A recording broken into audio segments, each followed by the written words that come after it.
Good morning. Welcome to our first coffee and conversation, where I invite you on the first Friday of the month, to grab your favorite morning beverage of choice and join me for a few minutes of conversation around all things death, dying, grief, and loss. So I have been asking you to submit some questions to me that you may have, and that will give us something to talk about. And hopefully, I can help answer any questions or concerns that you have. So I did get a few questions. I received a few questions via email, and we are going to go through those. So grab your drink, get comfortable, and let's settle in with our first question. So our first question says, "Hi Mel, I am a second year nursing student and I am considering hospice nursing once I graduate. Do hospice companies hire new graduates?" So great question. Congratulations. Nursing school is not for the faint at heart. It's hard work. It's hard work. Um, mm, so I will say that this is just my opinion, right? What I'm sharing here with you is my opinion. I encourage you to do your own research and just to do what sits well with you, what feels right for you. But here's my opinion for new graduates. Um, as a new nurse graduate, okay, how do I start? How do I start? Okay, so do hospice companies hire new graduates? It depends on the company. As a previous hospice director, I would hire new graduates. I didn't have a problem doing that. I would hire nurses with no hospice experience, right? Because you get to train them. You get to train that new nurse or that new to hospice nurse as you want them to be, right? They don't have any not so great habits, right? So I would have no problem hiring a new grad or someone who did not have hospice experience. Now, that being said, hospice is very different from other fields of nursing, because you are not caring for a person with the goal of curing them or healing them, right? And that can be very difficult for nurses to flip that switch because we are trained in school. And if we have any experience at all as a nurse prior to hospice nursing, we are trained to fix, to cure, to heal. So when we are caring for someone and that is no longer the goal is comfort. It can be very difficult. We're really having trouble flipping that switch. So, that being said, my advice to new graduates, okay, which this gets to your question, um, is I recommend that you gain experience in other fields. And the reason is whether it's med surge, cardiac, ICU, some other field, um, because it is easier to go out of a specialty like ICU or med surge and into hospice than it is to go from hospice into one of those specialties. Okay. When you have worked as a hospice nurse for so long, it may be very challenging. I cannot speak for everyone. This is just my experience. It can be challenging to get out of hospice into the emergency room or ICU or med surge or, you know, as a nephrology nurse, right? Anything like that, because hospice is so niche. It's a very niched down field, and it can be very hard to come out of that into another field. So, as a new grad, I would say the world is your oyster, right? Like, you have so many options. And I know that there are some hospitals. I know where I live. I don't know where you live, but where I live, there are hospitals who do programs for new grads where you can come on and you work so much time in on each unit, right? So you spend time in the emergency department, you spend some time in the ICU, or you can kind of rotate around to decide what it is you want to do. Where do you want to go? Where would you like to work and gain that experience as a new nurse? So I really encourage you to do something like that before you go into hospice. Hospice is not going anywhere, it's going to be there. And I think it's just maybe in your best interest to get about a year or two of other experience before going into hospice at a minimum. That is just, again, my recommendation. You do what you feel is right for you. Take that with a grain of salt. Okay. All right. I hope I'm doing this okay. All right. All right. Here's another question that I had. Um, my dad is the primary caregiver for my mom, who is in the late stages of dementia. He had a stroke a few years ago, causing him to have some deficits. It is hard for him to care for her. She was admitted on hospice services a couple weeks ago, and he told me the nurse only comes to the house once a week. I live out of state, so I don't really know what is going on other than what he tells me. Can you explain how this works? I feel like we missed something. Okay. That is a tough situation, and I'm sorry you are having to go through that. You being out of state and not being able to be probably as involved as you would like to be, and then your dad having to have that on him as well, and having to navigate through that. It's a very challenging situation, and I'm really sorry you're having to go through that right now. Now, here's the thing. Here's what happens. Here's the misunderstanding, I guess, when it comes to hospice care. So, hospice does not provide what I call custodial care, right? Or they don't provide long hours of care, the nurses or the CNAs. Your hospice nurse is case managing a caseload. They have anywhere from 8 to 20 patients on their caseload, depending upon what agency you work for and your demographic. And so they have this caseload and they have to manage it, meaning they have to see these patients. They see numerous patients throughout the day. They could see anywhere from 5 to 8 patients or more in a day. So they don't stay for very long, right? They come in, they do any education that's needed, they do their assessment, any specific care that's needed, and see if there's any changes that need to be made in the plan of care, and then they're on their way to see the next patient. Same thing with the CNA. The CNA also has multiple patients they're seeing throughout the day. And so they come in, they do the bathing, they do the tidying up, the companionship, whatever they need to do. It's usually within 30 to 60 minutes, and they go on to see the next patient. And a lot of people misunderstand that. They don't really know that, or maybe it's not really explained very well in the beginning. So you think that you're coming onto hospice and you're having this extended care support. And unfortunately, that's not the case. Now, sometimes, again, depending upon the agency and the demographic, depending upon the census of that hospice, they may temporarily and be able to provide some extended care. Like maybe the CNA doesn't have a heavy caseload and maybe they can stay for 90 minutes or 120 minutes instead of 30 or 60 for that day. That's not typically something they do every day.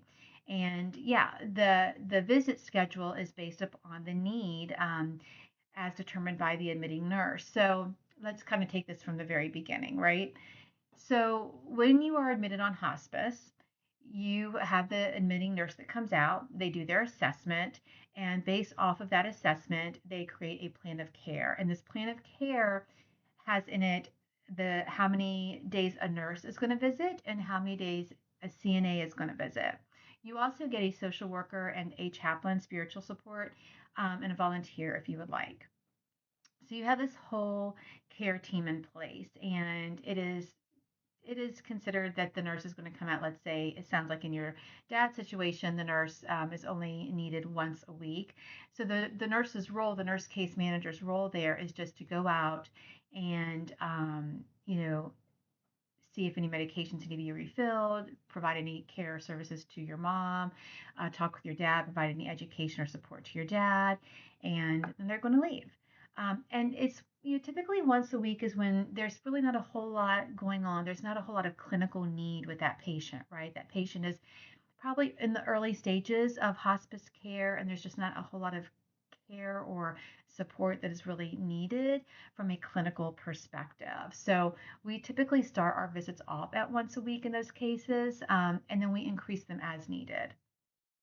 So the admissions nurse goes, they create this plan of care, and then the case manager comes out and everything kind of gets rolling from that point on. Same thing with an aide, right? So the aide may come out once a week, twice a week, 3 times a week. Sometimes as somebody declines, they're out there 5 days a week. It just really depends again on that agency. I can only speak from in my experience and in the agencies that I've worked for.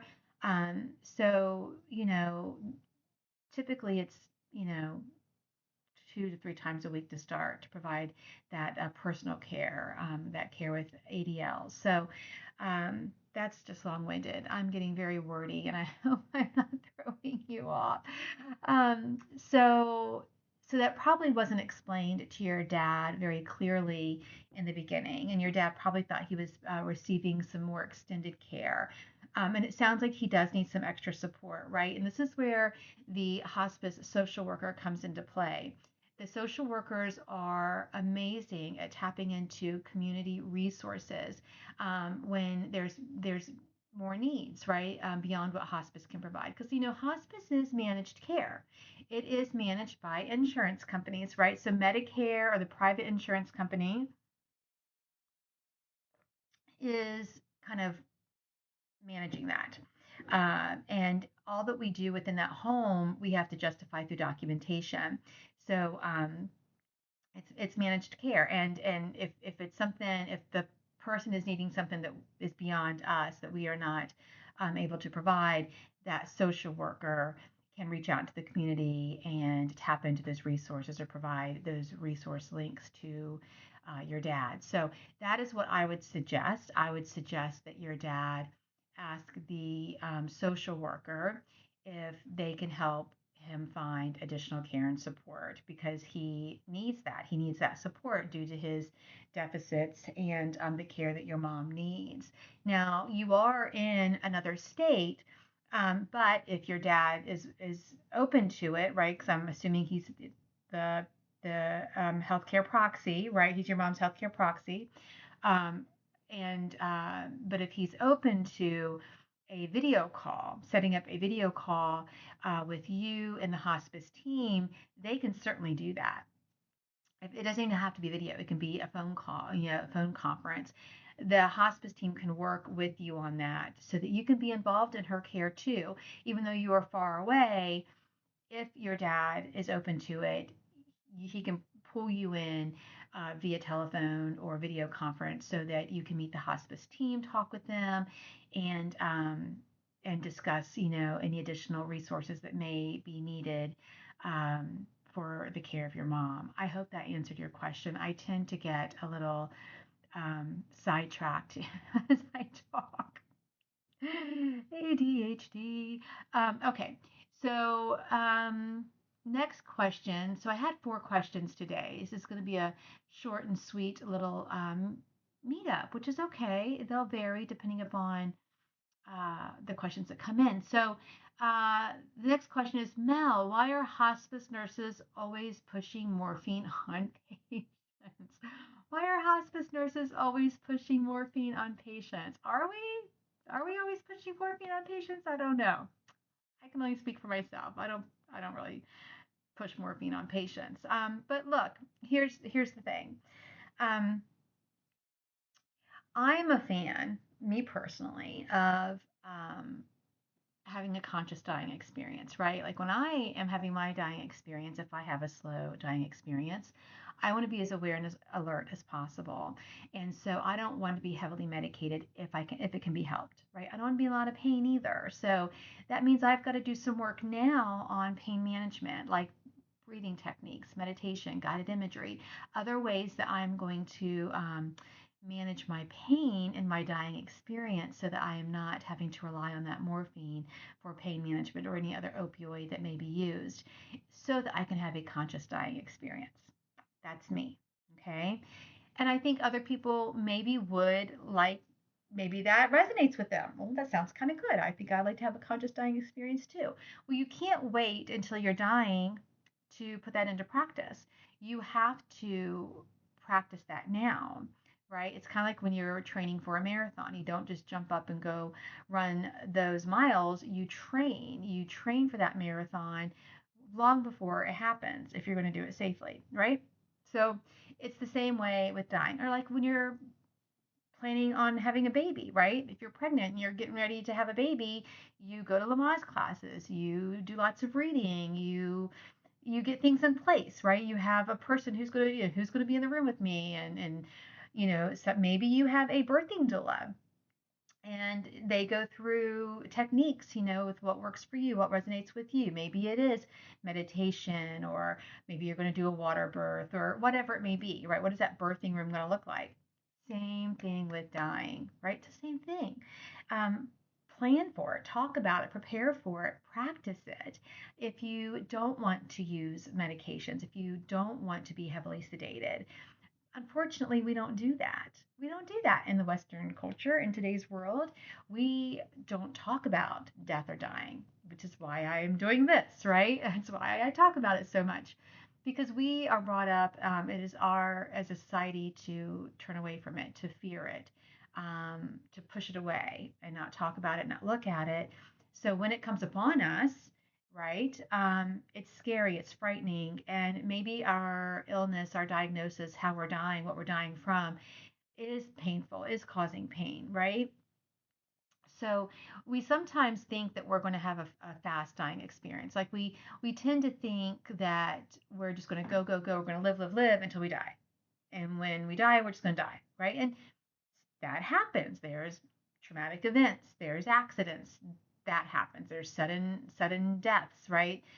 Those things happen, but the majority of us, we're going to have a slower dying experience. We're going to die slower from a chronic illness, a terminal illness, old age. My cat's meowing. That's what's going to happen to most of us. So when that comes upon us, we're not prepared. We haven't practiced. We haven't thought about it. We haven't talked about it. So we have this pain and we're like, whoa, what the hell's going on? Hit me up, medicate me, or the nurse, or your family is like, your family member, your caregiver is like, I don't want them to suffer. I don't want them to suffer. I don't want them to be in pain. So we rely on those medications. We rely on that morphine or whatever opioids being used. Morphine is the drug of choice at the end of life. It is the gold standard. It is the safest medication. We start low and slow, but morphine has a high ceiling, so we can go very high with it to make sure you are not in any pain at the end of life, should you choose that, right? If that is what you want. But most of us don't even consider it. We don't contemplate it. We don't talk about it. So when our dying experience is upon us, all of a sudden we're faced with this terminal illness and we're dying. And it's like, WTF, I wasn't prepared. This hurts. I don't want to be in this. Give me the morphine. Or the family member's like, how do I get them out of their pain? Well, here's some morphine. Here it is. Right? So no, we don't push the morphine. We have it. It is the gold standard for pain management at the end of life. It is a very safe medication, and that's what we use. But if that's not what you want, then I say talk about it now, think about it now, practice other ways of managing your pain for when that time comes. So that's a whole another topic in itself. But now I will say that when you are admitted on hospice services, you are given what we call a comfort kit or an e-kit, hospice medications, right? And it's full of the medications that will manage symptoms in the home. So I call it your toolbox, your family's toolkit, what they need to manage any symptoms that may occur to care for their loved one as they go through their dying process. In this hospice kit, e-kit, these medications, it's a little box or bag, you are going to have in there medication for nausea, medication for constipation. You're going to have a suppository for high fever or pain management if you're not able to swallow. You will have in there something for agitation and anxiety, and this will be a liquid medication because at the end of life we're not able to swallow. So we use liquid medications that can be absorbed through the mucosal membranes, or we use suppositories, which are administered rectally or or medications are given sublingually where they dissolve under the tongue, right? So you will have a liquid medication for anxiety and terminal agitation, and then you will have an opioid. Usually it's morphine for pain management and shortness of breath. And if you're allergic to morphine, then the medical director or the hospice doctor will find another opioid pain management for you. Usually it's Dilaudid. If we're not using morphine, then we're usually using Dilaudid.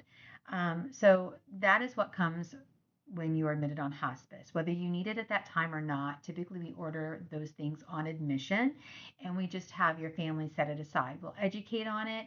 If you don't need it, better to have it, not need it, than need it, not have it. Here's what it is. We'll go through it. We'll, educate on it as needed. So that's why that's in the home. And sometimes that can be a little alarming to some people. Like, why are you bringing all these medications into the home right from the very beginning? Well, again, better to have it, not need it, than need it, not have it. So we don't push medications. We get everything in place so that if they're needed, they're there. And you know, everyone has different pain thresholds. Everyone responds differently to pain. Some people have a high pain tolerance, some people don't.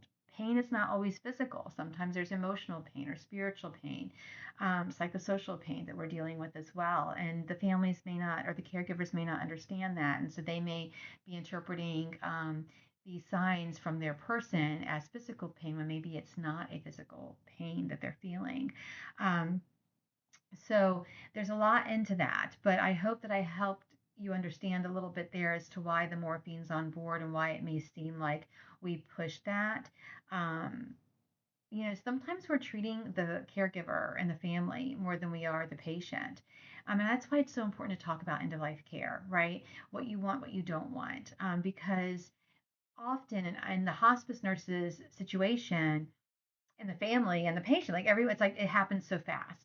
It's upon them so quickly, and it's never been discussed, or very little has been discussed. And so we go straight to those meds to manage the anxiety of the family or caregiver as well as the patient. And maybe even the nurses too. I'm not going to lie. Like maybe the nurse is just like, oh my gosh, we've got to calm the situation. Here's the tools that I know to use. It's morphine or lorazepam and Haldol and all these medications.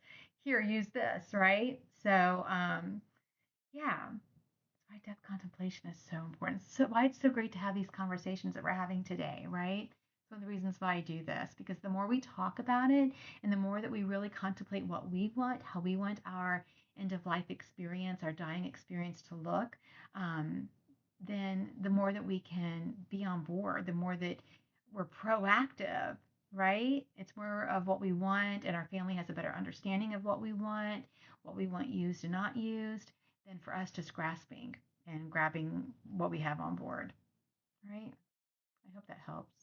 I feel like I'm doing like a lot of rambling. All right, last question. Why are you Mel? Why are you a death doula when you are already a hospice nurse? What is the difference? Yeah, I've talked about this before and on my posts on my social media. What is the difference between a hospice nurse and a death doula, and why do I do both? Well, as I mentioned earlier, um, hospice care is managed care. It's managed by insurance companies. It's regulated, right? And that hospice nurse has to see X amount of patients a day. So they don't always get to spend that time with that patient. They have to do what they need to do and then they have to move on. They're very limited in the time that they have. So the death doula, and let me just go back, and of course the hospice nurse is providing medical care, right? They're providing clinical care to the person. So the death doula, um, provides non-medical care and support. They're not regulated at this time.